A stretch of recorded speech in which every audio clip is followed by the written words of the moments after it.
What is long-term behavior? What long-term behavior of a model is it's the projections past a certain amount of time so that we can see what will happen. And it's easier to understand everything in context of an application. And the application I'm going to share with you is COVID-19 modeling, which is pretty popular right now to think about because of what we're undergoing. In COVID-19 models, it's obvious why we want to know what happens in the long term, because we're interested in knowing when our lives can get back to normal. What's going to happen? Are we going to see another rise in COVID-19 cases? Are we going to see seasonal effects? So these are questions that we would like to address. One question one of the investigators is going to talk to you is going to talk about is the idea of herd immunity.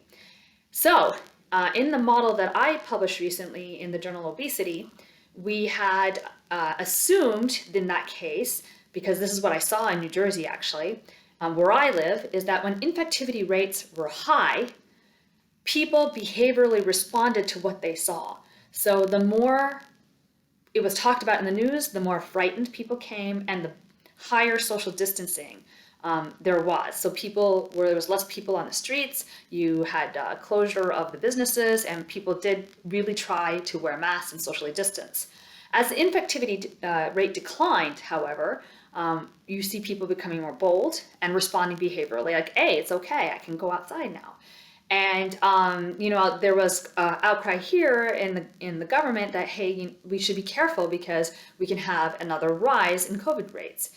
Well, what happens when I put that assumption into a COVID-19 model, that people will respond by what they see, what you see is instead of the perfectly flat, perfectly symmetrical looking COVID-19, these are the total percentage of infections that you see in a smaller flattening of the curve, so a smaller bump, but it's a lopsided bump because, again, people are responding to what they see, and as those infectivity rates go down, their expectations of safety go up and they go out more. So I'm not happy to see this, but indeed those projections look correct in some states.